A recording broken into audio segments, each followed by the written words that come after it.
Bonjour et bienvenue dans le podcast du Human Factor. Je m'appelle Alexis Eve et tous les mercredis, je vais à la rencontre des plus belles startups pour construire avec vous la collection des meilleures pratiques RH de l'écosystème.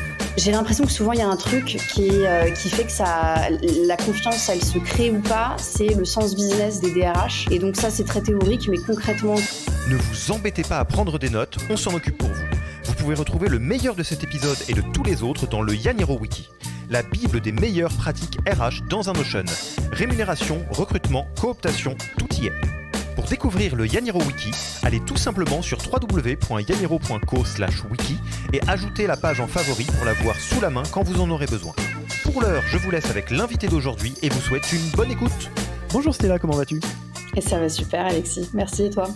Eh ben écoute, ça va très bien. Moi, je suis très content que tu aies accepté notre invitation sur le podcast du Human Factor de Yaniro, parce que je sens que ça va être un épisode sur un sujet bien sharp et avec une bonne humeur bien présente qui va illuminer mon vendredi fin de journée. Donc, écoute, c'est un plaisir de te recevoir. Ah bah écoute, je suis très flattée. Tu mets un peu la pression là, parce qu'il va falloir oui, tout à fait. drôle et hyper coriace. Donc je vais faire mon possible pour te divertir. T'imagines, tu dois être sharp et fun et tout. C'est beaucoup de pression. Mais très large. je me fais pas du tout de soucis. En tous les cas, on devrait être aidé parce que chacun là où on est, que ce soit dans l'Est parisien de ton côté ou en Suisse de mon côté, il fait très beau. Donc la bonne humeur est là. Et si vous avez lancé l'épisode, vous avez une petite idée de ce dont on va se parler, mais peut-être que vous connaissez pas bien Stella ou vous connaissez pas assez Alven. Donc, est-ce que je te laisserai pas te présenter ainsi qu'Alven, ainsi qu'un petit peu ce que tu as fait avant quand même ? Ouais, ok, pas de problème. Alors, donc moi je suis Stella et donc pour ceux qui me connaissent pas encore, donc moi je suis DRH, je suis plutôt DRH dans la tech, donc plutôt DRH de start-up. Et ça fait quoi ? Ça fait 12, 13, un peu plus d'une bonne decade que je travaille sur des sujets people en start-up. Donc je l'ai fait d'abord en grand groupe, puis je l'ai fait en start-up, en scale-up, même si j'aime pas trop ce mot-là, mais j'ai bossé pour showroomprivé.com notamment avant et après l'IPO. Donc j'ai été assez chanceuse pour voir les folies de l'avant et après IPO dans une boîte en hyper croissance. Puis après j'ai fait plutôt des start-up, série A, série B. J'ai même bossé un petit peu avant de bosser chez Alven, un fonds d'investissement, dans un fonds d'investissement consumer qui s'appelle Utopia. Là aujourd'hui, je suis chez Alven. Alven, c'est quoi ? C'est un fonds d'investissement, donc c'est un VC, c'est du venture capital, et donc on investit également dans des startups. Le sweet spot d'Alven, c'est plutôt, donc pour ceux qui travaillent en startup aussi, donc je vais pas refaire l'histoire des séries, mais plutôt aussi de série A, donc pour donner un peu une idée. Et donc on investit assez tôt en fait, c'est ce que ça veut dire. Et donc on investit dans des phases de boîte où en fait il y a encore peu de people, il y a peu d'équipes. Parfois même on investit juste sur les fondateurs et une équipe hyper réduite, donc c'est des moments intéressants. Mais on continue à mettre des tickets dans la plupart des startups qu'on accompagne. Donc comme Alven investit depuis 20 ans, évidemment il y a des boîtes beaucoup plus matures. Donc les plus petites, elles sont encore sous le radar. Les plus grosses, c'est des Algolia, Dataiku, Open Classroom, Conto et j'en passe quoi. Donc que des belles boîtes. Et en fait on a la chance d'être secteur agnostique. Donc il y a du B2C, il y a de la marketplace, il y a du consumer. Enfin voilà, donc c'est ce qui fait que c'est fascinant au quotidien. Et moi, mon rôle, c'est d'être operating, donc d'accompagner les boîtes sur, moi, là où je suis un minimum légitime, qui est la dimension people, et people au sens très large du terme, puisque c'est peut être culture, org, leveling, employee cycle, coaching, mentoring, etc. Voilà. Et avant ça, j'étais chez Luco, et j'en parle 2 secondes parce que je vais peut-être en reparler. Luco, c'est une insurtech, qui est aussi une boîte donc de l'écosystème startup. Et je suis arrivée chez Luco pour plein de raisons, parce que j'avais hyper bien cliqué avec les cofondateurs, notamment Raphaël qui est le CEO. Et je suis arrivée, on était 30. Et je suis repartie, on était 250. Et en 2 ans et demi, on avait beaucoup recruté évidemment. On avait fait des M&A et on avait fait des levées de fonds. On avait ouvert des pays. Enfin, on avait fait plein de belles choses en peu de temps. Donc, genre de boîte que j'aime bien, quoi. Voilà. Et alors moi, c'est le genre de boîte que j'aime beaucoup aussi. Je suis chez Luco en tant qu'assuré et je pense beaucoup de bien de Luco. Vous savez aussi que on aime beaucoup quand on a la possibilité de recevoir et de discuter avec des profils qui ont fait plein de choses différentes. Là, c'est le cas de voir profil très grand groupe, startup, scale-up, pré-IPO, post-IPO. Il y en a quand même pas eu 600 000 des IPO en France, donc je pense qu'il n'y a pas beaucoup de monde qui a vécu ça. Luco, qui est assez connu, puis maintenant chez Alven. Du coup, dans ces cas-là, on essaye de se dire, on se prend un peu la tête à se dire, attends, mais de quoi on va parler? On pourrait parler de plein de choses. On choisit, on arbitre, et là, bon, on a décidé avec Stella, on s'est dit, on va parler d'un sujet, je sais pas si c'est un sujet gant de boxe, mais en tout cas, c'est un sujet un peu... je pense qu'il est dans la tête de tous les DRH, de toutes les DRH, c'est quand je suis DRH en startup ou en scale-up, comment je fais pour avoir une position vraiment stratégique. Ça, il y a plein de manières de tourner le truc. On va pas trop s'apesantir sur les mots, mais en tous les cas, l'idée, c'est, on le sait très bien, quand on est dans un profil responsable RH dans une startup ou une scale-up, il y a des cas de figure dans lesquels on est membre du COMEX à part entière, on a les clés du camion, on est sparring partner des founders, des CEO, et ça, avec tout ce que ça implique. Il y a des cas de figure dans lesquels on se sent peut-être dans une place un peu différente, un peu exécutante, etc. Et en fait, ce que Stella et moi, parce que je vais un peu mouiller la chemise, pensons, c'est que la bascule, elle n'est pas évidente et qu'il y a des manières de faire pour tomber d'un côté plutôt que de l'autre. Mais déjà, pour te redonner le micro avant qu'on se lance, toi, qu'est-ce qui t'a donné envie qu'on fasse ce sujet, quoi, parmi tout ce dont on pouvait se parler? Ouais, vaste sujet. Ouais, le pourquoi j'ai eu envie qu'on discute de ça. Écoute, c'est un sujet qui est terriblement d'actualité, même si je pense que c'est un sujet effectivement qui a toujours été un peu un sujet central pour les RH et DRH. Disons que moi, déjà évidemment ayant été et surtout sur ces dernières années évidemment dans les bots sur le rôle et ayant moi-même fighté et je pense passer ces différentes étapes où au début clairement tu subis le rôle et donc tu es plutôt un petit soldat et ensuite tu prends un peu de galon et tu comprends en fait.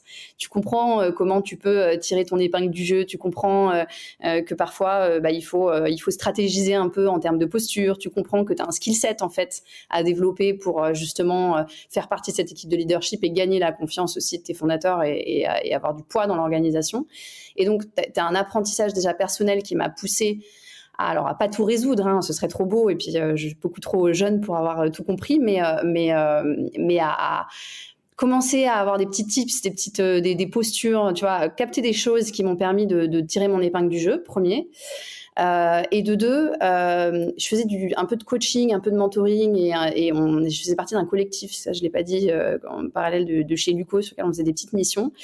Et en fait, de là à parler avec des RH, mais de tout niveau, des seniors, des juniors, de boîtes assez différentes, qui partageaient en fait cette frustration et cette difficulté à se faire entendre, à communiquer. Et en fait, sur deux pans, en fait, le pan en fait, le fond et la forme, c'est-à-dire le fond de se dire comment je fais concrètement pour apporter de la valeur, avoir le bon skill set, mettre les bonnes choses en place au bon moment, renoncer sur les bonnes choses au bon moment, choisir mes batailles, donc le côté fond. Mais le côté forme aussi, c'est comment je fais pour me positionner dans une équipe leadership, comment je fais pour gagner la confiance de mon CEO, comment je fais pour ne pas me faire rincer, parce que c'est des jobs qui rincent. Parce que tu as une tentation d'être à plein d'endroits et un peu partout et parfois avoir du mal à gagner en impact. Donc voilà. Donc il y a tout ce truc et en fait, le fil conducteur et le déclencheur, je crois que c'est prendre ce rôle déjà chez Alven où en fait, je pense que je passe 20% de mon temps à avoir ces discussions faciles. Et puis le contexte, quoi. Je veux dire, j'ai l'impression que partout, Virgile, on est obligé de citer Virgile dans un podcast. Putain, ça fait même pas 5 minutes, il y a déjà Virgile qui arrive. Virgile, si tu nous écoutes, donne des sous. Non, donne des sous avec Figures. Là, j'en ai marre de faire de la pub gratuite. Ouais. Et donc Virgile, c'est Virgile. D'ailleurs, Virgile qui faisait partie de notre collectif, mais qui a jamais vraiment fait le collectif avec nous parce qu'il a fait Figures, donc il avait mieux à faire. Mais Virgile. En fait, moi je trouve, tu vois, a fait un post il y a quelques jours et j'ai vu qu'il avait eu 800 likes, ce que je trouve délirant probablement de 90% de HR, sur lequel il expliquait que c'était une posture extrêmement difficile, un rôle hyper compliqué et que le contexte avec cette espèce de great resignation avait été hyper fort et pas très bien vécu par les RH. Donc, je te fais une longue réponse, mais pour te dire qu'en fait, c'est vraiment au cœur des préoccupations des RH, Clairement. j'ai l'impression, quoi. Clairement. Alors, lettre d'intention pour cet épisode, parce que le sujet est protéiforme, donc on va se donner une colonne vertébrale et une ligne de mire.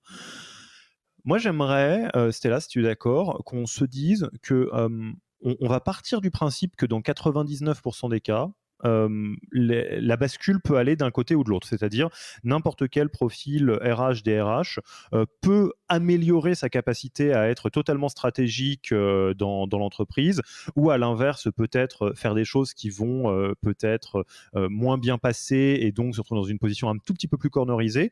Et donc, plutôt que d'avoir une approche très descriptive, moi je suis pour qu'on essaye de regarder qu'est-ce qu'on peut faire, qu'est-ce que tu peux faire, qu'est-ce que je peux faire en tant que DRH, RH, pour augmenter, on va dire, le côté stratégique et quelque part avoir un rôle de plus en plus stratégique dans l'entreprise. Donc vraiment être dans l'angle de qu'est-ce que je peux faire. Ça te va si on fait ça comme ça ? Ouais, très bien. Go. Ok. Donc moi je vais commencer. Donc ça va avec la note d'intention, c'est une note de préparation. Après on finit les disclaimers et on se lance.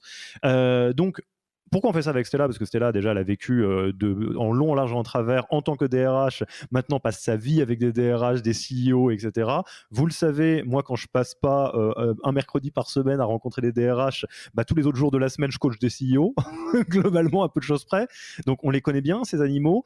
J'aimerais qu'on commence par quelque chose qui est peut-être le plus important si on veut faire un effort d'empathie, c'est avoir une position stratégique quand on est DRH, ça veut dire travailler correctement avec les founders et donc le CEO ou la CEO. Donc peut-être on va commencer par un travail un peu portrait robot ou essayer de comprendre comment ça marche un CEO ou une CEO. C'est quoi un profil type de CEO, de startup, scale-up, si on peut justement faciliter la vie aux DRH qui nous écoutent pour en faire presque un persona, parce qu'une fois que tu as le persona, c'est plus facile de bosser avec, quoi. Et je jouerai avec toi si tu veux. Ouais. Alors, essayons de décrire le persona. Ouais, j'espère que tu vas m'aider un peu. Moi, le persona de startup, moi, j'ai l'impression que assez vite, il se retrouve à faire ce qu'il fait pour la première fois de sa vie. C'est-à-dire qu'en fait, même s'il est repeat founder, souvent, tu te retrouves à être dans la boîte à un moment où en fait, il a porté la boîte où t'es plus loin que la boîte précédente. Donc la plupart du temps, les sujets humains, les sujets de management et les sujets de business qu'il vit, il les vit plutôt pour la première fois. Donc forcément, il est en expérimentation et peut-être que ça lui génère un stress aussi au quotidien. C'est le premier point, je pense, important. Le point 2, et c'est le point numéro 1 en fait, si j'avais dû le faire en entonnoir, c'est que souvent, moi je trouve dans la tech, et c'est peut-être un petit chouïa caricatural, tu me diras si tu souscris à ça, mais quand même il y a un persona, souvent il vient un peu du même environnement, c'est-à-dire que parfois il a fait le même type d'école qui l'a poussé à aller vers l'entrepreneuriat. Donc il a un référentiel, moi je trouve, qui est le référentiel d'une top école d'ingénieur ou le référentiel d'une top school, tu vois. Et donc, il va avoir un mode de fonctionnement, un mode de pensée qui va fonctionner en tant que tel. Donc, évidemment, il y a des patterns et il y a une manière de raisonner, une manière de prendre des décisions qui souvent, en fait, je pense, est assez lié à ça. Donc, au côté éducation. Évidemment, il va parler à des gens qui lui ressemblent beaucoup. C'est normal, on fait tout ça. Donc, forcément, il va avoir un phénomène un peu de rassurance au quotidien et donc, il va beaucoup agir par rapport à son environnement. Évidemment, je pense que c'est un peu un animal particulier, donc je sais pas, tu vois, j'ai jamais regardé, je sais pas si tu as des datas là-dessus d'ailleurs sur combien il y aurait en process com de rouge dans les founders. C'est rigolo, mais ouais, voilà, donc le profil CEO, c'est le profil rouge. Bon, donc sans vouloir être dans le cliché, je pense que tu as aussi des personnalités qui sont parfois assez intenses, assez clivantes, qui sont très très prescriptrices, assez sponsors. Donc je pense plutôt des profils avec des convictions. En tout cas, moi, c'est les fondateurs que j'ai connus et peut-être je les ai choisis pour ça, mais ils étaient très convaincus de plein de choses, et notamment sur le sujet RH, people. En tout cas, moi, ils avaient des convictions. Et quoi d'autre, et souvent, ils sont très seuls. Ils sont super seuls, et souvent, quand tu es RH, si tu arrives à gagner ta place, souvent, tu deviens un peu coach, préparateur sportif du CEO, et d'ailleurs, souvent, par extension, des leadership teams, quoi. Je ne sais pas si ça te convient. De toute façon, ça me convient pas. C'est ce qu'on voit. Je vais jouer sur cette partie-là parce que c'est la partie sur laquelle on est forcément, on y passe du temps, on va dire. Je vais un peu rebondir sur ce que tu as dit et puis en rajouter certaines choses. La première chose, c'est effectivement, déjà, il y a un premier truc, le profil standard de CEO est analphabète sur les sujets RH. Pas en termes de conviction, mais en termes de grammaire. Donc ce que ça veut dire, c'est qu'ils peuvent avoir des intentions du genre on fait du collectif, on fait de la synchrone, bien sûr, il n'y a pas de souci. Les mécaniques, souvent, ils y connaissent que dalle. Mais quand je dis que dalle, c'est que dalle. Donc ça veut dire que quand vous arrivez dans la boîte est hors la loi déjà pour commencer, parce que vous faites des trucs qui sont pas compliant. Le recrutement, souvent il y a une belle naïveté du genre maintenant qu'on a des clients et des sous, les gens on va les trouver quand même. Alors oui, un petit peu plus compliqué que ça, bref, etc., etc. Donc ça c'est la première chose, un tout petit peu de tendresse pour le CEO qui connaît que dalle d'un point de vue RH. C'est pour ça que vous êtes là, hein, entre autres choses. Deuxième chose, c'est des profils qui ont une charge mentale qui en règle générale est délirante à tous les niveaux, un niveau de stress qui est très très très élevé, pas un absolu, hein, il y a des gens qui sont hyper résistants au stress, mais en général c'est un environnement qui est dur, et ce que ça veut dire c'est que par économie d'énergie, de charge mentale, et souvent aussi couplé à un profil un peu rouge, un peu clivant, un peu sharp, un peu bourrin, il faut bien le dire, ils vont très vite catégoriser les gens autour d'eux comme des gens hyper solides qui comprennent très bien le jeu au complet, sur lesquels on peut se reposer, qui vont devenir des sparring partners, les fameux coachs sur le banc de touche, etc.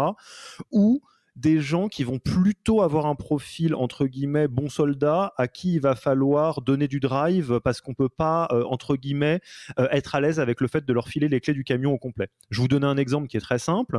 Pas moi, mais en tant que CEO, peut-être que mon co-founder qui est le CTO, je sais que c'est quelqu'un sur qui on peut se reposer totalement. Donc ce que ça veut dire, c'est que quand on va s'engueuler sur la roadmap technique, elle doit être comme ci ou comme ça.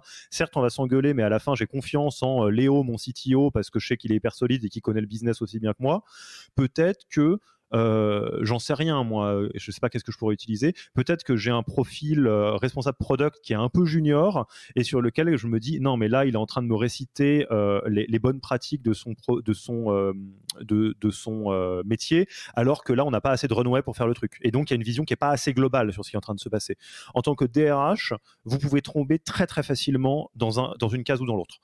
Soit vous connaissez le business sur le bout des doigts, vous avez une vision qui est dézoomé complet, vous comprenez le jeu aussi bien que le joueur, et donc vous êtes capable de dire non, CEO, je vais te casser les bonbons sur la culture parce que sinon on va avoir un turnover de cinglé, on va avoir des problèmes, on va finir sur balance ta startup, etc. Et t'as pas envie de ça parce que ça t'empêchera de lever des fonds plus tard. Ok, vous avez connecté ça avec des trucs qui sont hyper globaux. Si vous arrivez, je vais faire très caricatural, je suis désolé, en disant non mais attends, on est une boîte de 40 et on n'a toujours pas de career pass, là vous venez de démontrer que vous comprenez pas la logique globale du jeu. Parce que quelque part, oui, c'est important un career pass, mais c'est peut-être un peu tôt pour le faire à 40 personnes, parce que de toute façon, tout est important et tout est urgent.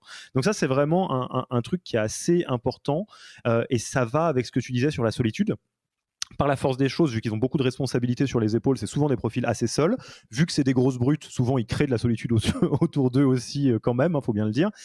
Et du coup, si vous arrivez à vous positionner comme sparring partner avec du relationnel et de l'empathie, il y a moyen que ça fonctionne comme un très très bon tandem, on est d'accord. Ouais, c'est clair. Ouais, non, puis c'est clair. Puis à rajouter un dernier truc qui est que en fait, eux sont là depuis le début. Et ça, je pense que c'est un truc qui les caractérise bien, c'est que nous, on fait des passages et souvent, au bout de 1 an, 2 ans, 3 ans, on est déjà assez rincés dans des boîtes qui sont hyper intenses. Eux sont là depuis le début. Et donc, il y a un enjeu aussi à se renouveler, à trouver des soupapes, etc. Et je pense que parfois, le DRH, il a un rôle, ou le RH, on parle beaucoup de DRH, mais il a un rôle clé là-dedans. Et que quand il saisit les momentum un peu compliqués, les post-cash out, les levées difficiles, etc. Il y a vraiment des moments où on peut vraiment se positionner et être facilitant et être un peu les épaules aussi de ses fondateurs. Alors commençons par le cas peut-être moins rigolo. Toi, dans ce que tu as vu, quand il y a une relation qui est pas idéale, elle n'est pas forcément conflictuelle, hein, mais en tout cas qui a pas tout son potentiel dans la relation CEO-DRH, ou bien dans on va dire le niveau d'impact qu'ont les DRH, c'est dû à quoi? Où est-ce que ça déconne? Et soyons très clairs, il y a plein de cas de figure dans lesquels ça va être du côté du CEO, mais je pars du principe que c'est plutôt des DRH qui nous écoutent, donc je vais essayer de voir ce que les DRH peuvent faire. Donc, qu'est-ce qu'on peut repérer qui est une mauvaise idée, des trucs à pas faire, ou des fausses bonnes idées, des choses où on se dit, bah ça, je le ferai spontanément, mais en fait, ça va pas vous aider à vous positionner stratégiquement par rapport à l'entreprise et par rapport au CEO. Ouais. Et en effet, je suis d'accord avec toi. En fait, c'est souvent zone grise, mais bon, on va essayer de nous trouver les zones qu'on peut améliorer, nous, côté RH. J'ai l'impression que souvent, il y a un truc qui fait que la confiance, elle se crée ou pas, c'est le sens business des DRH. Et donc ça, c'est très théorique, mais concrètement, qu'est-ce que ça implique ? Ça implique que, en fait, je trouve encore qu'il y a encore beaucoup de profils tels que les nôtres dans la fonction qui, en fait, n'ont pas encore une vision assez large, tu vois, des enjeux d'abord numéro 1 business, donc ça veut dire financier, en fait, un business avant tout. Et donc, typiquement, dans des boîtes qui lèvent des fonds, qui parfois doivent faire le travail, tu vois, pour comprendre justement la profondeur des problématiques et les relations entre la boîte et les investisseurs, typiquement. Qu'est-ce qui est attendu, tu vois ? Et typiquement, quand ton fondateur, des fois, il change d'avis du jour au lendemain sur un truc, s'il avait board la veille, probablement qu'il y a une connexion, tu vois. Et puis, une dimension, en fait, normalement, tu dois être hyper proche de ton finance buddy, en fait, qui est ton meilleur copain. Ou ton pire ennemi, mais en tout cas, tu dois avoir des connexions fortes. Parce qu'en fait, moi, je trouve qu'en tant que RH, DRH, si tu connais pas ton HR cash burn, ton headcount, en fait, c'est la première ligne de cash, c'est la première ligne de cash de la boîte, en fait. Donc, si tu connais pas un peu tu fais pas tes maths et que tu comprends pas que, en fait, oui, on a levé beaucoup sur papier, mais en fait, en runway, ça fait, je sais pas, moi, ça fait 18 mois. Et que en fait c'est pas beaucoup et puis qu'en fait on va recruter plus 100 personnes et qu'en fait ça fait trop, tu vois, en fait tu loupes déjà 80% de la dimension stratégique de ton job. Et moi je trouve qu'il y a quand même parfois un peu une faille spatio-temporelle, et pas tout le temps mais parfois, sur le knowledge, tu vois, la compréhension qu'ont les RH de ces enjeux-là. Et moi, je trouve que c'est un peu le pyramide de Maslow, tu vois. En fait, si t'es en bas, t'as pas cette compréhension. Je trouve que c'est difficile d'être impactant sur la suite, tu vois. Donc ça, c'est le premier truc. Je vais juste saisir la virgule là-dessus. Bien sûr. Ça, je vais être honnête, hein, je vais peut-être être plus dur que toi, Stella. Pour moi, être analphabète en langage business et financier quand on travaille en startup, quasiment où qu'on soit, c'est carton jaune. Parce que en fait, la réalité d'une startup et d'une scale-up, c'est que c'est une boîte qui se bat pour sa survie tout le temps.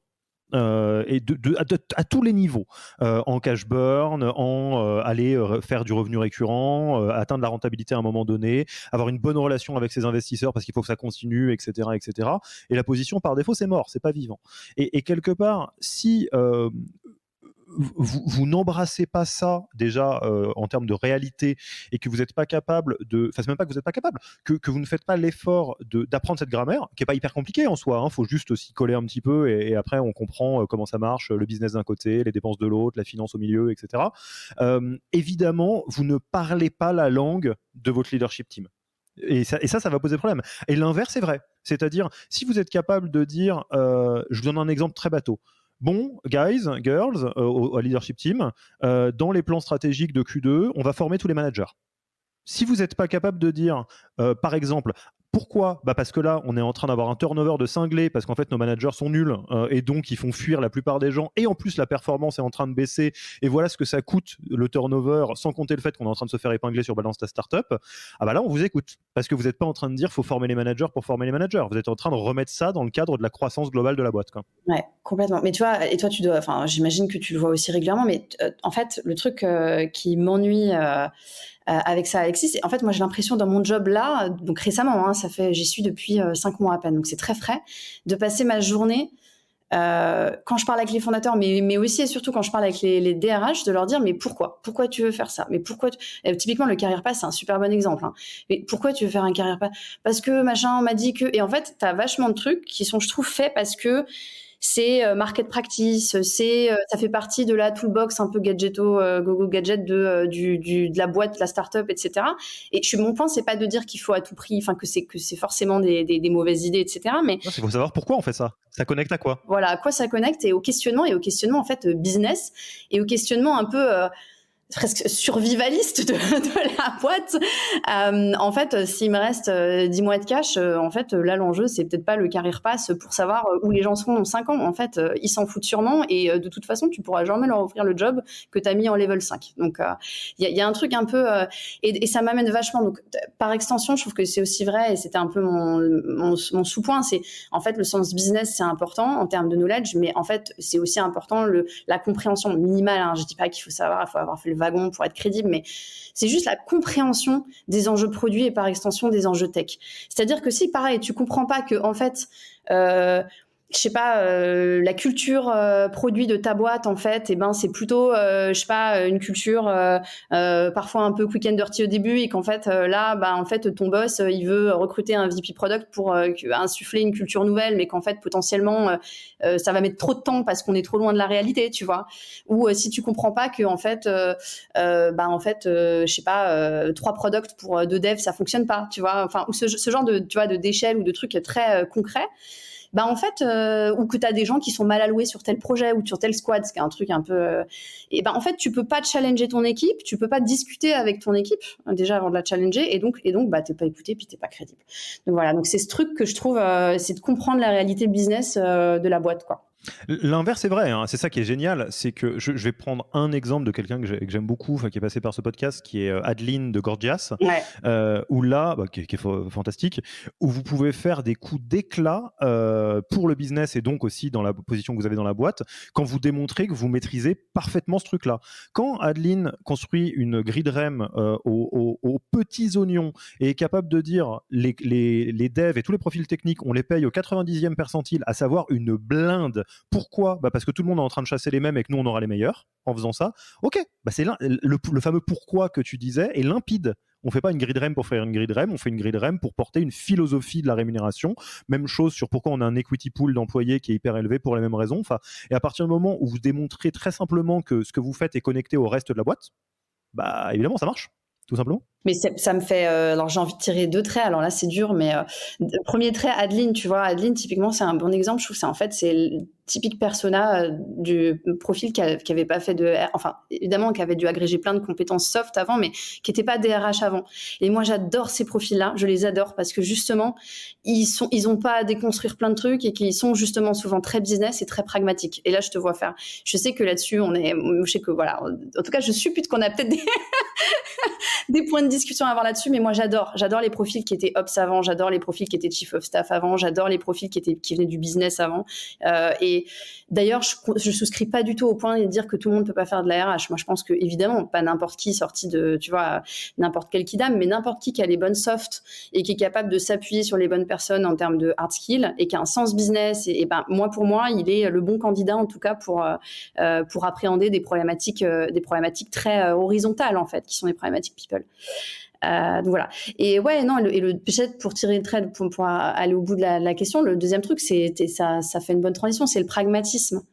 Et je trouve que ça, pareil, on en manque aussi. Et moi, je pense que ça, j'ai appris à devenir pragmatique, tu vois. Je pense qu'au début, j'avais vachement le truc de ça, c'est market practice, donc faut le faire. Donc tu vois, sur les career pass, et machin et trucs. Et en fait, maintenant, je me dis, mais attends, c'est bête, tu vois, mais je discute par exemple souvent des ESOP refresh ou de l'equity allocation. Comment t'alloues ton pool de BSPCE dans ton portefeuille? Souvent, le premier truc que je dis, c'est attends, t'as des problèmes. Je sais pas comment tu vas dispatcher ton pool d'acquisition et de rétention. Je sais pas, t'as plutôt des gens à recruter ou des gens à retenir en ce moment?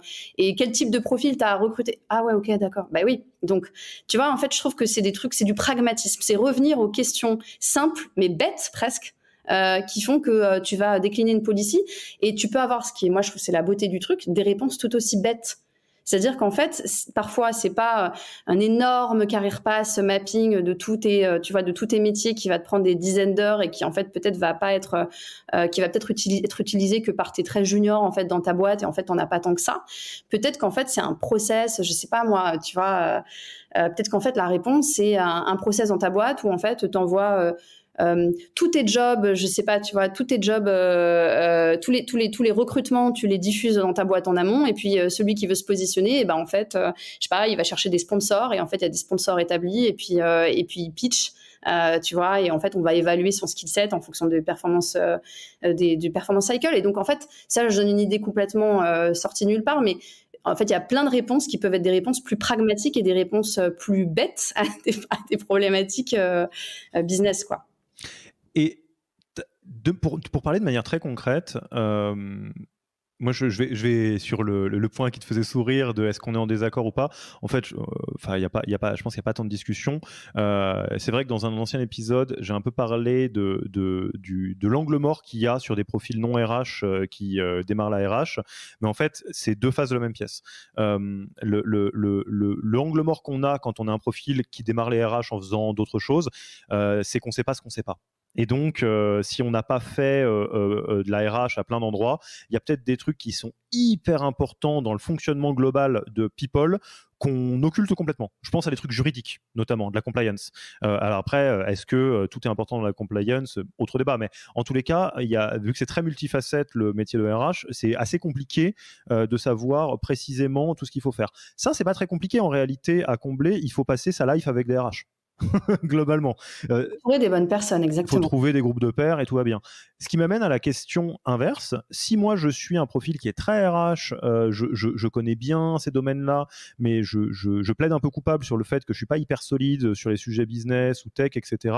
C'est quoi le shortcut pour monter en compétence là-dessus en fait, ou en connaissance? Ouais.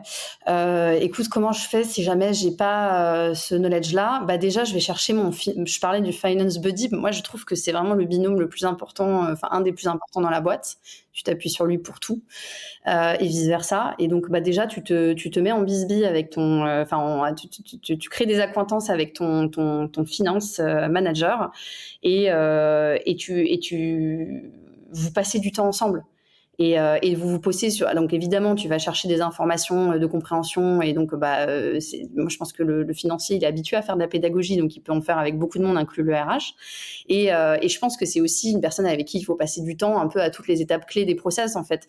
La performance review c'est une évidence, les plans de recrutement c'est une évidence aussi, les moments où on lève des fonds ou les restructurations qui sont des sujets importants en ce moment là, les potentiels plans de licenciement ou des moments où on va se séparer de gens, bah évidemment tu parles beaucoup avec ton financier et donc bah c'est un peu de l'apprentissage continu finalement. Tu dois aller chercher du knowledge à un instant T parce tu plaides coupable, t'as pas encore la compréhension des enjeux, donc tu vas aller te former et puis bah après c'est en continuité quoi. Alors qui d'autre que le financier, je sais pas, mais tu vois, et après dans une leadership team je trouve qu'en fait il y a énormément quand tu y es déjà il y a énormément d'informations qui se partagent et on est quand même dans des boîtes avec des cultures transparentes où globalement il y a quand même beaucoup d'informations qui se partagent, je trouve, dans les startups et notamment des informations financières. Donc finalement l'accès à la donnée, je trouve qu'il est là quoi en fait, hein, tu vois. J'ai deux petites techniques. Une qui est très basée sur le relationnel, si vous aimez parler avec des gens. Un qui est plutôt basé sur de la ressource, si vous préférez lire. La première, en fait, elle est assez simple. C'est un peu laborieux au début, mais ça va vite. C'est tant que vous comprenez pas vraiment quelque chose qui se passe dans la boîte, posez des questions aux principaux concernés. C'est pas très compliqué. Si vous vous retrouvez à dire ok, bah en fait pourquoi est-ce que les sales s'est organisé avec SDR puis account executive et machin, posez la question au head of sales. Mais en fait ça vient de predictable revenue parce que c'est une manière plus simple, parce que les machins, les trucs. Ok, donc en fait c'est comme ça que c'est organisé. Mais en fait je suis pas tout à fait sûr de comprendre la différence entre les profils tech et product. Ok, vas-y, posez la question. Et ça vous allez arriver assez vite en fait à la compréhension du système global qu'est l'entreprise, parce que ça de toute façon tous les membres de la leadership team sont obligés de l'avoir, la compréhension du système global qu'est l'entreprise, donc vous aussi. Il y a une variante de la même chose si peut-être vous aimez bien la ressource, et ça c'est un truc, je pense que c'est un shortcut qui est hyper simple, et je comprends pas qu'il n'y a pas plus de monde qui le font, c'est bouffer la même littérature que vos CEO. Lisez les articles de Y Combinator, The Family en France si vous parlez pas anglais, enfin j'en sais rien, mais et vous allez voir que en fait les principes vus d'avion de comment ça marche en business, ils sont hyper simples. Il y en a très peu et qu'on tourne toujours sur les mêmes. On va tourner sur des principes de product market fit, on va tourner sur les principes financiers de levée de fonds, et puis c'est moult dérivés des mêmes trucs. Mais ça va vous permettre de assez vite comprendre pourquoi on fait les choses. Et j'aime bien ta technique, qui est la technique que tu utilises avec du coup tes DRH. C'est quand vous avez en tête de faire quelque chose, posez-vous la question de pourquoi. Si vous n'êtes pas capable de répondre à la question pourquoi, c'est qu'il y a un problème. Ouais, et puis surtout qu'en fait, mais je trouve que c'est hyper. T'as raison de le dire, et je trouve qu'en fait, c'est notre métier en fait de poser les bonnes questions. On est un peu des sages-femmes et hommes ou femmes, tu vois. En fait, le job, c'est un peu de poser les bonnes questions pour aider tes interlocuteurs à accoucher. Et en fait, les questions naïves, c'est souvent les meilleures questions parce qu'en fait, elles sont rarement si naïves. Donc, tu vois, quand tu dis, bah, pourquoi en fait, c'est quoi la différence entre, je sais pas, product marketing, product growth et je sais pas quoi, tu vois, bah en fait, souvent, en fait, la réponse, c'est qu'elle est pas si évidente. Et si elle est évidente, c'est merveilleux, mais en fait, c'est rarement le cas, je trouve. Donc, en fait, il y a plein de questions qui sont des questions qui nous servent, nous, en termes d'apprentissage continu, mais il y a des questions qui sont des questions hyper saines à l'échelle de la boîte. Mais ça, tu vois, je trouve que ça a vachement attrait à, tu vois, moi, tu m'as pas posé la question, mais si tu me, allez, je vais. Mais en fait, je trouve que le truc le plus important, en fait, pour être un bon RH, en fait, c'est presque d'avoir un bon niveau de confiance en soi, en fait. Et ça a trait vachement au positionnement, mais je trouve que ce truc-là est hyper important. Et en fait, pour poser des bonnes questions, il faut avoir confiance en soi. Faut avoir confiance dans le fait que t'es pas, tu te sabotes pas et que tu viens pas écorcher qui tu es et ton, tu vois, et ton positionnement et ton intelligence et qui tu es quand tu poses une question, même si tu penses qu'elle va Alors, avoir l'air bête, quoi. on ouvre le chapitre. Là, je reprends le. Mais non, mais il est hyper important ce chapitre. Chapitre numéro 1, on est dans l'actionnable, on l'a dit autant que possible. C'était parler la langue du business et on vous a donné des clés de comment faire ça. Ça n'a pas l'air très impressionnant, mais parce qu'en même temps, do the boring work. Faut faire le truc, il n'y a pas de raccourci tant que ça. Tu as parlé du pragmatisme qui est hyper important et qui est obligatoire, qu'on ne peut faire que quand on a la bonne grammaire de compréhension de comment fonctionne une entreprise. Chapitre confiance en soi. Allez, je lance un pavé dans la mare parce que j'ai peut-être plus envie d'être cinglant que toi, mais c'est hallucinant le niveau bas de manque de confiance en soi et le niveau haut de syndrome d'imposteur dans la fonction RH, homme comme femme. Attention, c'est pas un truc de genre. Hein. Je passe ma vie avec des RH et c'est frappant. Donc, loin de moi l'idée de juger, parce que on va pas juger le syndrome de l'imposteur, il y a plein de manières de faire. Par contre, on constate et on va constater que c'est un très très gros problème quand il va s'agir d'avoir une position stratégique au COMEX. Donc, tu l'as dit toi-même, ça va poser problème. On voit très bien comment ça va poser problème. Maintenant, du coup, qu'est-ce qu'on fait ? Qu'est-ce qu'on fait alors ? Qu'est-ce qu'on fait pour avoir confiance en soi ou qu'est-ce qu'on fait en tout cas pour que ce truc soit plus un problème ? Stella, psychologiste arrive sur le... Non, moi j'ai des petits tips parce qu'en fait, je pense que c'est un truc que sur lequel, à titre perso, moi j'ai appris en fait à développer cette compétence, je pense. Et donc c'est un truc que je répète souvent, c'est qu'est-ce que tu fais quand t'as pas confiance en toi, en fait, intrinsèquement ? Bah, fake it d'abord. D'abord, commence à faire semblant d'avoir confiance en toi parce que souvent, quand tu montres que ça va et que tu es une personne à suivre, bah, c'est assez naturel et ça, c'est par extension, c'est pas juste dans la fonction RH. Je pense que c'est un truc un peu absolu. Si on sent que tu trust en toi-même et que tu es une personne qui a confiance en toi et puis que tu partages aussi bien sur les trucs que tu sais pas, sur tes vulnérabilités, sur tes convictions, etc. Et ben en fait, souvent, ça embarque les gens. Et en fait, le fait que ça embarque les gens fait que, en fait, toi, tu as plus confiance en toi. Et puis, si tu as plus confiance en toi, il y a un peu une logique de renforcement qui s'applique, etc. Donc ça, c'est pas un truc que tu peux mettre en place et qui va avoir un effet magique day one. Mais je trouve que c'est une espèce de rigueur personnelle de se répéter que, en fait, on est là parce qu'on est la bonne personne, etc. Et que, voilà, fake it, c'est-à-dire, en fait, montre que tu es là pour les bonnes raisons et puis au bout d'un moment, les gens vont avoir envie de te suivre. Bon, c'est un peu le truc, allez, people development, un peu pour planter le décor. Et après, sur des trucs très actionnables, moi, je trouve que c'est déjà comprendre. Je redis le truc des questionnements, mais en fait, on n'est pas là pour avoir toute la compréhension métier. On est là pour avoir une compréhension business, on est là pour avoir une compréhension de l'environnement, on est là pour planter un cadre et poser un décor. Et moi, je trouve que le DRH, il est autant là pour être garant de tous les process, pour que les managers prennent leurs responsabilités, que la leadership team prenne ses responsabilités et que tout ce beau monde, finalement, tienne son rôle. Et on ne demande pas au DRH ou au RH d'avoir des réponses partout et d'être magique. Et donc déjà, ça passe par redonner sa place aux managers. Et là, il y a un peu deux écoles. Tu as des RH qui se sentent, justement parce qu'ils n'ont pas confiance en soi, sont très territorialistes et veulent être un peu partout dans les prises de décision. Et moi, je trouve que c'est une grave erreur parce que c'est le meilleur moyen de nulle part, en fait, et de se brûler. Soit parfois, il y a des boîtes où, en fait, c'est plus compliqué parce qu'on attend de la RH qu'elle ait pris ce fonctionnement, en fait, et qu'elle réponde à toutes les questions et que le manager est devenu lazy, est devenu très, très paresseux. Mais je pense qu'en fait, c'est un peu un cercle vicieux et qu'il y a quand même un coup à jouer sur le pas être partout.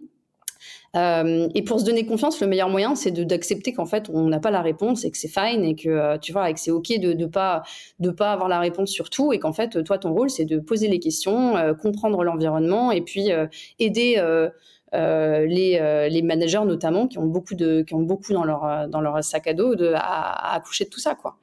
Donc ouais, donc 2 petits tips sur des sujets de confiance, ouais. Et après, un dernier peut-être, tu vois, qui est un truc que moi j'ai développé où en fait avant, je trouve que j'allais un peu sur tous les fronts. Et donc en fait, au bout d'un moment, en fait, forcément quand tu es sur tous les fronts et c'est une tentation en tant que RH, forcément tu finis par perdre beaucoup de batailles. Et en fait, si tu perds beaucoup de batailles, forcément, ça a un impact sur ton niveau de confiance dans l'organisation et puis évidemment, ça a un impact sur ton niveau de confiance en toi tout court, intrinsèquement qui tu es. Et en fait, moi, un vrai tip que j'ai trouvé pour pas me cramer et pour pas impacter ma confiance en moi, c'est d'avoir un filtre très clair sur qu'est-ce qui est mes batailles que je lâcherai pas, c'est-à-dire c'est 80-20 et en fait je dis 80-20 mais c'est faux, en fait c'est plutôt 90-10. Il y a 10% de choses que je lâche pas. C'est-à-dire, c'est mes convictions les plus fortes, c'est mes valeurs, c'est des trucs sur lesquels je suis rentrée sur le rôle en me disant que ça, c'était clé dans la boîte et j'ai une conviction absolue, quoi, tu vois. Mais il y en a très peu. Et celle-ci, je vais m'arc-bouter, je vais pas lâcher. Et en fait, c'est presque, si tu veux quand même faire un truc avec lequel je suis pas alignée et que ça fait partie de mes 10%, c'est sans moi, je m'en vais, tu vois. Donc, il faut connaître ses limites. Et ça, c'est un truc important aussi pour la confiance, de connaître ses limites. Sur tout le reste, je suis là pour être ton... entre guillemets meilleur soldat, évidemment parce que je sais un peu de quoi je parle, je vais te donner mes convictions, je vais partager, je vais essayer de te convaincre, je vais t'apporter du cadre de décision, mais si à la fin tu me dis non, en fait moi j'ai décidé que je ferais comme ça quoi qu'il arrive, là je fais un peu le CEO obtus et convaincu, à la fin je te le dirais, je suis ton meilleur soldat, on va essayer, on va faire ça, je sais pas, un trimestre, un semestre ou pour toujours, et je vais le déployer. Et en fait pourquoi ? Parce que c'est une logique un peu de survie et puis de protection, de dire je peux pas perdre partout et je peux pas fighter partout. Et ça, c'est une logique aussi de protection, je trouve, de son self-esteem, tu vois. Yes, 100% aligné avec ce que tu viens de dire. Pareil, pour le coup, j'ai des petits tips à vous proposer, donc je prends la suite de ce que tu dis. Première chose, il y a un mythe, moi, que j'ai beaucoup entendu, auquel j'aimerais tordre le cou. Encore une fois, il y a des exceptions, j'en suis sûr. J'entends des DRH dire « Ouais, mais en gros, c'est des variantes de le CEO, il me laisse pas ma place ». Je vais vous dire un truc qui est dur. C'est à peu près partout, les places, ça ne se laisse pas, ça se conserve, ça se prend. Enfin, personne ne va vous dire vous avez le droit d'être là, on va vous laisser prendre une place ou pas. Et donc souvent quand vous faites ça, ça veut dire que vous ne prenez pas votre place en réalité, ou que vous n'avez pas montré suffisamment clairement avec la bonne langue que vous vouliez prendre cette place ou que vous pouviez prendre cette place. Et d'autre part, moi il y a un truc que j'observe tout le temps qui est très rigolo, vu de l'extérieur, c'est des DRH qui sont convaincus que globalement c'est impossible de faire quoi que ce soit sans demander l'aval du CEO. Alors des fois c'est vrai, il y a des CEO qui sont hyper contrôlants, alors nous on est Presta, donc on est partenaire, on bosse avec des DRH, on facture des entreprises par le prisme des DRH. Un truc qui arrive tout le temps, c'est que les DRH nous disent ouais non ça a l'air vachement bien, je suis sûr qu'il faudrait faire ça, mais faut que je valide avec le CEO, faut que je valide avec le leadership team, faut que machin, et le CEO il nous dit je sais pas, voyez ça avec la DRH, j'ai confiance en elle quoi, ou en lui, et c'est toujours comme ça. Donc nous on a l'habitude maintenant, ça fait partie de notre cycle commercial à nous, mais c'est super drôle, c'est que par définition souvent les CEO pour plein de raisons vont préférer être dans une position de départ mais vas-y, mais prends les clés du camion, déroule quoi. Et le côté je peux pas bouger, c'est peut-être vous qui vous le donnez. Donc ça c'est la première chose. Un tips très actionnable, mais faites-vous coacher, bon sang. Alors je sais que je suis jugé parti parce que c'est une partie de ce que fait Yaniro, mais bon sang de bonsoir, on a bossé avec plus d'une centaine de startups et de scale-up. Dans pas mal de cas, c'est des DRH qui signent le contrat. Le nombre de DRH qu'on a coachés, ça se compte sur les doigts de la main. C'est pas normal, c'est des membres du COMEX. Et il y a les syndromes de l'imposteur, vous inquiétez pas, les autres membres de leadership team, ils l'ont aussi. Peut-être qu'ils sont meilleurs en fake it till you make it, ou j'en sais rien. Mais en tout cas, ce qui est sûr, c'est qu'ils bénéficient de coaching. Pourquoi pas les DRH ? Et mentorer, pardon. Et mentorer, oui, alors bien sûr, moi je prends le coaching parce que c'est ce qu'on connaît bien, mais... Il y a tout un truc autour de oui, mais bon, moi, le budget, machin. Donc déjà, je souscris complètement à ce que tu dis. Le budget, s'il y en a pour les autres, il y en a pour soi, donc c'est simple. Et charité bien ordonnée commence par soi-même. Mais ceci étant dit, même quand il y a en ce moment les budgets HR, etc., peu importe, mais mentorer en fait. Trouvez-vous quelqu'un qui est plus senior que vous admirez, allez le chercher. Et en pro bono, ou demandez-lui de passer, je sais pas, 1 heure par mois, 1 heure, je sais pas, de passer un petit coup de fil quand il y a un sujet qui bloque, etc.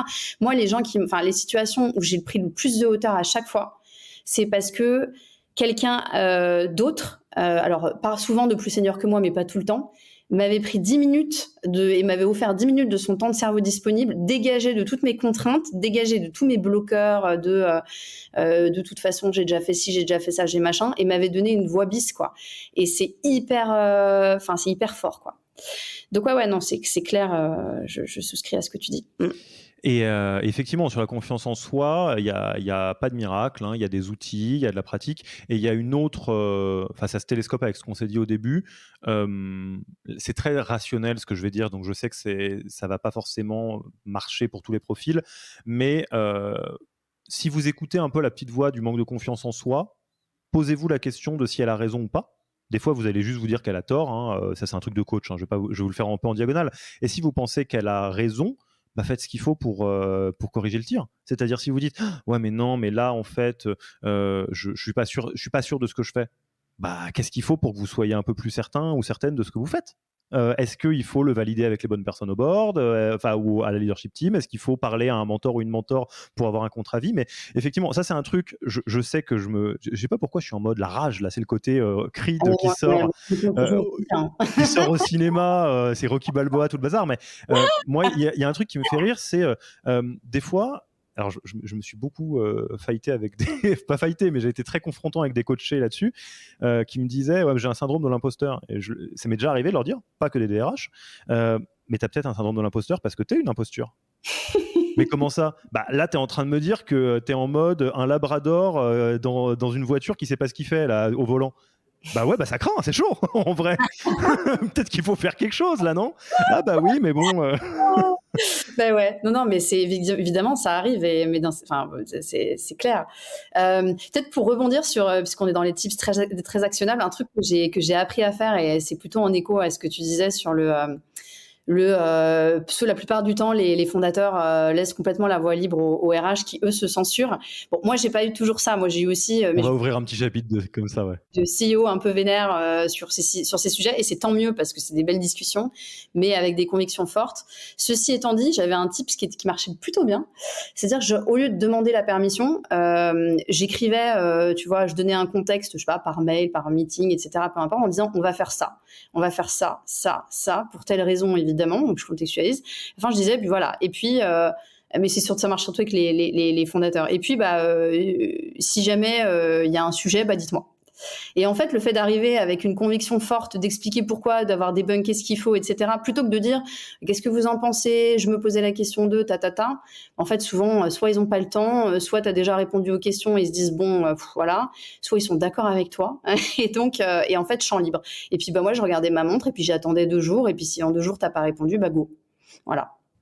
Ouais, technique un peu de forceur, mais elle marche en vrai. On apprend à développer des mécanismes de survie. Ouais, non mais bien sûr. Et du coup, ouvrons ce chapitre quand même, parce que bon, il y a beaucoup de DRH qui écoutent ce podcast, mais il y a des founders aussi. Est-ce qu'on parlerait pas un petit peu des CEO qui ne sont pas concernés par les sujets RH? Qu'est-ce que tu en penses déjà? Toi, qu'est-ce que tu vois? Est-ce que tu vois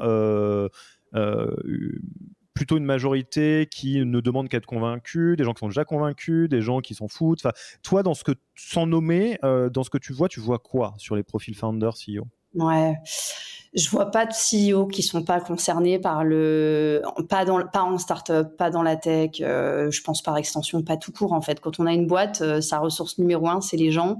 Et même si je pense qu'il y a vachement d'incompréhension, c'est-à-dire que même si t'as pas une vision sociale de tes employés, ce qui est souvent en fait ce qui fait friction avec les RH, hein.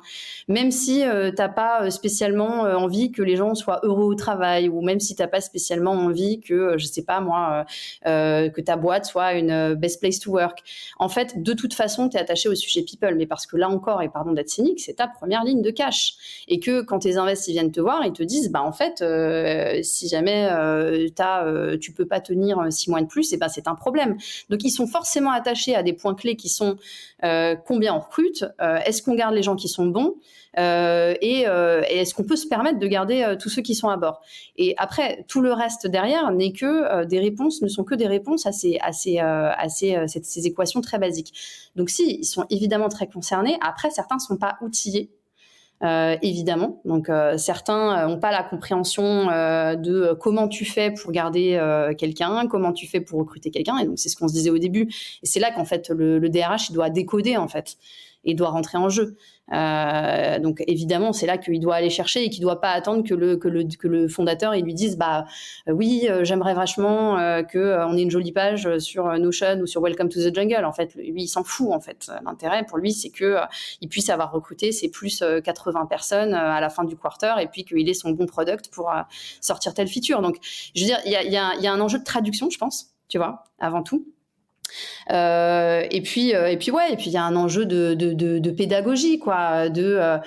Souvent c'est des gens, parfois c'est des gens qui ont des problématiques de management fortes en fait. Donc déjà souvent ça passe par. Et là je vais servir aussi tu vas être d'accord avec moi mon ami, mais ça passe par leur mettre un coach dans les pattes. Je sais que c'est un truc où moi je l'ai vachement répété à des founders et qui en fait après alors soit l'ont fait spontanément évidemment ou se sont fait souffler, mais moi je l'ai beaucoup soufflé. Mais tu devrais avoir un coach, tu devrais avoir même 2 coachs en fait, un coach business sur des décisions, sur des roadmaps, des machins, donc plutôt un conseil, un mentor, un mentor ou coach, un coach sur la partie très très business, et puis un coach presque en personnel quoi, en people, en développement personnel pour toi parce que c'est dur quoi. Donc voilà, ils sont pas concernés, ils ont pas forcément les bonnes, ils parlent pas le même langage que leur DRH ou leur DRH ne parle pas le même langage qu'eux et ils ont pas les bonnes réponses à leurs questions. Maintenant, je suis convaincue que si le DRH il arrive avec la même grille de lecture, ça s'imbrique tout de suite. Yes, et 100% d'accord avec ce que tu viens de dire. On l'a dit au tout début, on va le redire là. Et là, pour le coup, c'est valable pour les DRH, pour les founders, pour à peu près tous les profils. De toute façon, la clé, c'est de développer un langage commun. C'est-à-dire, alors il y a le raccourci, c'est que le langage commun, ça soit le langage de reporting au board, parce qu'à la fin du fin, il y a fort à parier que ce soit quelque part sur ces indicateurs que les actions de l'entreprise doivent se retrouver. C'est pas un absolu, mais en tout cas, c'est une bonne base. Mais en tous les cas, effectivement, si vous êtes founder et que vous avez l'impression que c'est pas fluide avec votre DRH, vous pouvez tout simplement demander en fait pourquoi on fait ça, pourquoi tu as envie qu'on lance telle ou telle initiative, explique-moi, et potentiellement donner un cadre, de dire est-ce que tu peux m'expliquer comment ça va nous permettre de recruter mieux, comment ça va nous permettre de garder mieux les gens, comment ça va permettre de faire en sorte qu'ils soient plus motivés ou plus à fond et tout. Et effectivement, s'il y a des réponses à ça, vous allez peut-être être surpris. Mais en fait, si on fait Mocacare, un truc de santé mentale, c'est en fait connecté au fait que c'est un perk et que si on le met pas, les voisins vont le mettre et que du coup on est moins en capacité de recruter les gens. Ok, ça je comprends, même si je suis quelqu'un de très cynique qui n'a rien à foutre de la santé mentale. Ok, peut-être qu'au moins c'est un langage commun. Et dans certains cas d'ailleurs, pour ne pas faire passer les founders pour des gens très cyniques, rendre compte que le langage commun, des fois c'est un langage qui est très humain, très vibrant, mais qui a quand même besoin d'être un langage commun.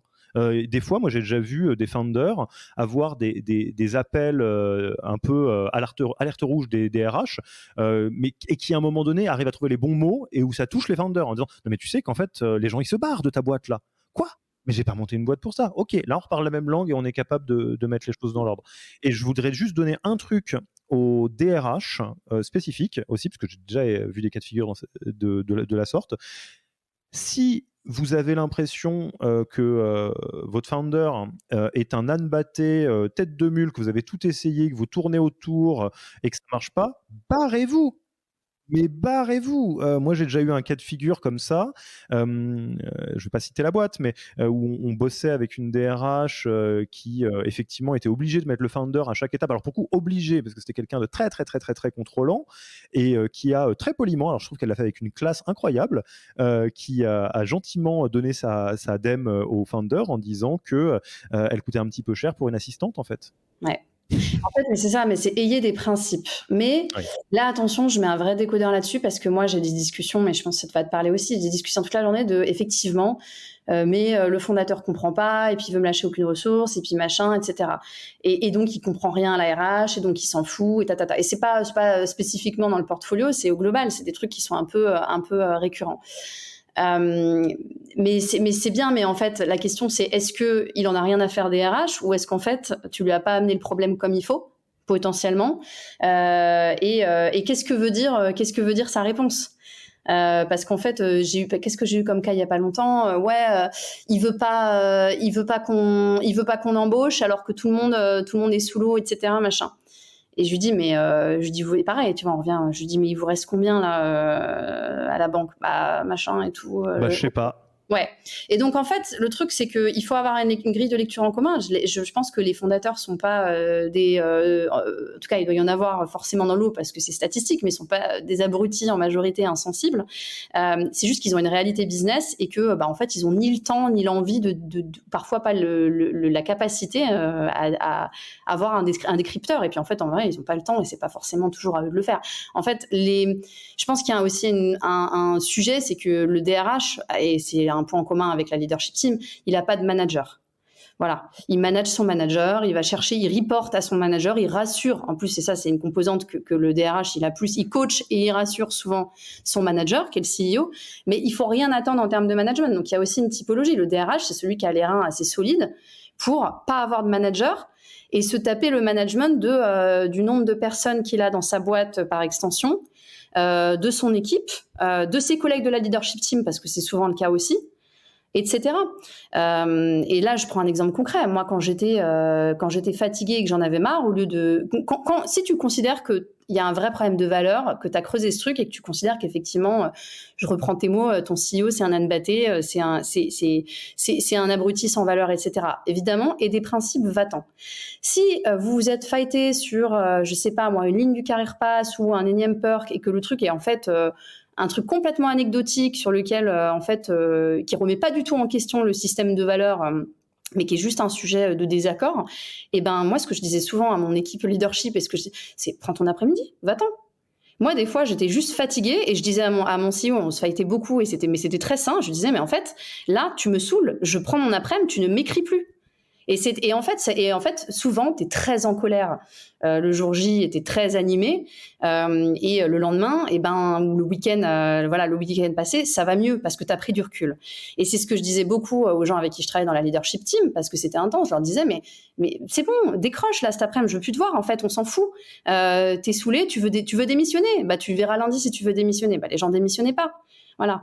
Et en fait, je pense qu'il y a ce truc aussi de faire attention à soi, c'est toujours des mécanismes de confiance, de machin et tout. Mais en fait, c'est pas ton manager, le CEO qui va te dire prends soin de toi. Oui, je crois en les sujets people, etc. Non, en fait, il a pas le temps, il n'est pas là pour être ton manager. Donc toi, sois ton propre garant, sois le propre garant de ton bien-être et le propre garde-fou de ta santé mentale. Et quand tu es fatigué des discussions, tu prends ta journée ou ta semaine. Voilà. Et alors, ça me fait penser à un truc qu'on n'a pas dit, mais qu'on devrait se tatouer en énorme sur l'avant-bras pour le voir tous les jours. Et ça, je pense que c'est un truc... Quand tu es CEO, tu es obligé d'accepter ce principe. Quand tu es DRH, ou n'importe où d'ailleurs dans l'entreprise, c'est pas forcément, tu l'as pas forcément toujours en tête. Mais ça, c'est un principe de base du jeu Startup et Scale-up, c'est que c'est le bazar en fait. C'est le bazar tout le temps. Et je suis vraiment en empathie avec les DRH parce que c'est des profils qui ont un rôle hyper dur. C'est toujours super dur, le job de DRH. Il y a plein de manières qui peuvent faire que c'est dur, mais en tout cas, c'est éprouvant mentalement, physiquement, c'est des longues heures, c'est compliqué. C'est beaucoup de difficultés. Mais en tout cas, dans tes périodes de difficulté, ça peut être très tentant de se dire « Ah ouais, mais si c'est le bazar, c'est de la faute de… » Mais en fait, c'est de la faute de rien. C'est de la faute du fait qu'une startup ou une scale-up, l'hypercroissance, ça n'a rien de naturel. Donc, ça veut dire que tout est en déséquilibre tout le temps. Et que ce qu'on est en train de construire à gauche, c'est de la déconstruction qui se passe à droite, à l'étage du dessus. Donc, évidemment, si on ne le supporte pas ou si on a envie de se dire ouais, mais le CEO, il a 27 ans et c'est sa première boîte. Laisse-le tranquille, le pauvre. Déjà, il fait de son mieux. Donc, faut se rappeler que c'est un jeu dur, quoi. Non, mais tu dis un truc qui je trouve qui est hyper clé en fait pour tout le reste en fait, qui est déjà c'est pas sa faute à lui. Enfin en tout cas oui. Enfin lui bon moi je suis d'accord. Alors c'est pas sa faute à lui, c'est sa responsabilité par contre. Mais tout à fait, absolument. C'est parce que c'est lui qui a monté le truc et c'est lui qui a skin in the game, etc. Mais on peut avoir de l'empathie pour le bonhomme ou la bonne femme et se dire que c'est quand même pour toi. Et c'est pas ça, voilà, c'est une question de responsabilité, mais ça veut pas dire et surtout, c'est que c'est pas forcément un problème. C'est que parfois, en fait, c'est fait exprès. Moi, j'ai des discussions des fois pareil avec c'est mais tout le monde se barre dans telle équipe. Ok, mais c'est quelle? Là, je vais être très cynique. Attention, mais c'est quelle équipe? C'est l'équipe, je sais pas moi, du CS. Ok, ils sont là depuis combien de temps? 3 ans. Et en fait, est-ce que c'est pas fait exprès en fait? Parce que peut-être que ces gens-là, ils ont besoin de se renouveler en fait, parce que c'est pas le job le plus, tu vois, forcément, certaines boîtes exaltant du monde. Un job dur, ouais, tout à fait. Ouais. Et donc en fait. Je trouve que il y a un truc de déjà déconstruire le fait que forcément c'est forcément une mauvaise nouvelle s'il y a des choses qui sont en bazar, en effet. Je sais plus, tu vois, gérer un chaos organisé, quoi, en fait. Et moi, je pourrais le citer dans le texte, mais il y a eu un de mes fondateurs avec qui j'ai bien aimé bosser disait, mais en fait, si c'est plus le chaos, c'est qu'on a un problème, c'est qu'on va pas assez vite. Et moi, j'aime bien ça. Moi, j'aime bien ce truc-là, ce truc de dire. Et après, effectivement, le rôle du DRH, c'est de mettre un cadre pour que le chaos parte pas complètement en live et soit pas source de souffrance pour les équipes, évidemment. Et ça se fasse pas au détriment de la performance des gens. Donc, tout est évidemment un équilibre instable. Mais c'est pas non plus sa faute en tant que DRH quand c'est le chaos, parce que d'une part, c'est un peu souhaité. De deux, on n'est pas tout seul à tenir la boîte sur ses épaules. Et ça, c'est un truc important à répéter. Et enfin, moi, je trouve que par extension, il y a aussi parfois un enjeu à pas faire de la surqualité ou tu vois, et ça c'est un truc important aussi pour moi, j'en parle beaucoup avec des DRH. En fait, ton impact, il faut savoir où tes efforts, il faut savoir les mettre là où tu vas avoir de l'impact. Je trouve, c'est super dur, c'est facile de le dire, hein. Moi j'ai galéré avec tout ça et c'est hyper dur, je trouve. Mais c'est toujours se poser la question de est-ce que vraiment là ça c'est très impopulaire et je ne sais pas, mais tu vois, de se dire est-ce que là vraiment je dois sticker à 100% de compliance sur tout le droit social français, ou est-ce que en fait non, il y a des trucs qui sont plus importants que d'autres, tu vois. Et oui, il y a des trucs qui sont clés en termes de compliance en fait, mais il faut les connaître, il faut savoir en fait là où on met son énergie et là où on les met pas. Et en fait, c'est à peu près vrai pour tout, quoi. Je veux dire, tu vois, si c'est pour mettre 6 mois d'énergie sur un truc qui sera déconstruit 2 mois après, c'est pas la peine en fait. Donc voilà, moi je trouve que l'aspect, ce sujet de où est-ce que tu mets ton énergie, il est important. C'est un très beau mot de la fin. Moi j'aimerais témoigner avec une comment ça s'appelle, une anecdote, je ne vais pas les citer, mais qui illustre ça à fond. Donc c'est une DRH d'une start-up assez connue de 250 personnes et on échange début d'année. Très très dur, mais très très dur. Elle me dit voilà, tout ça c'est dur, machin, il se passe ci, il se passe ça, et vraiment très très très affecté, etc. Et on creuse un petit peu. Et je me dis bon, quand même, récession à nos portes, il y a quand même plein de raisons que ce soit dur, quoi. Donc je fais le travail un peu d'empathie. Et en fait, au détour d'une virgule, vraiment, mais au détour d'une virgule, elle me dit et puis il y a telle métrique équivalent INPS, je ne sais pas c'était laquelle, mais dans laquelle il y a 97% des gens qui recommandent la boîte à leurs collègues. Donc en gros, ça veut dire que sur 200 personnes, 250 personnes, il y a 7 dudes ou nana qui disent ouais non, je conseillerais pas à mes potes d'aller dans cette boîte, et tous les autres disent ouais mais grave, faudrait que vous veniez bosser là. Et là t'as énorme coup de dézoom. Je lui dis stop, est-ce que sur une des métriques qui est hyper importante de ton boulot, on peut pas dire que t'es à 19,93 sur 20 là, et ainsi que toutes tes équipes et tout le boulot que vous avez fait? Alors est-ce que tu vas vraiment laisser ce micro caillou dans la godasse te pourrir la santé? Mieux, est-ce que tu peux pas redire à tous les gens dans ton équipe qui sont en train de faire, enfin pas dans ton équipe, mais dans la boîte, en train de faire ouin, ça se passe pas bien, ça se passe pas bien. Guys, vous êtes tous en train de dire que c'est la boîte du bonheur. Est-ce qu'on peut pas s'arrêter? Et effectivement, choisir ses batailles, choisir où on met son énergie, avoir un peu quelque chose objectivable pour se dire, bah là, je mets mon énergie au bon endroit, c'est probablement pas une mauvaise idée.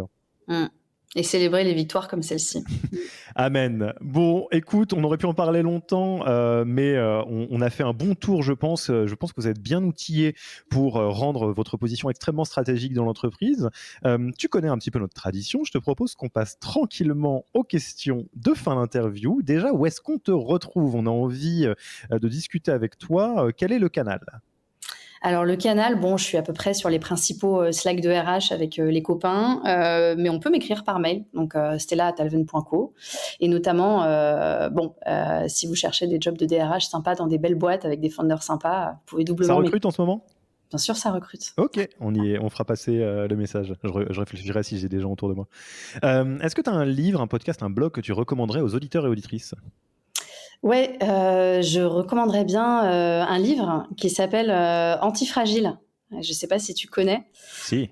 Ouais, Nicolas Staeb. Et pourquoi j'aime bien ce bouquin? Parce qu'il résume bien tout ce qu'on s'est dit pendant 1 heure et demie. Il faut le lire. C'est un must-have, surtout en tant que DRH.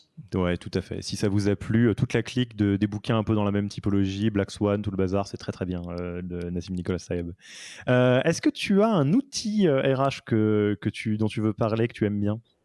Ouais, il y a un outil récent et ils sont très forts et ils vont très vite. Je vous recommande d'utiliser Crew, qui est un hiring CRM. Donc c'est plus un ATS, c'est l'anti-ATS et en fait c'est un outil pour faire du sourcing globalement, quoi, de l'outbound, mais mieux que personne. C'est quoi? C'est un Wallaxy qui est prévu pour ça, quoi? C'est globalement, voilà, je sais pas si je leur ferai honneur, mais ouais, globalement c'est un ATS, c'est une nouvelle génération d'ATS et c'est un gros CRM pour recruter les gens et aller les chercher là où ils sont plutôt que d'attendre qu'ils viennent sur ta page Welcome to the Jungle.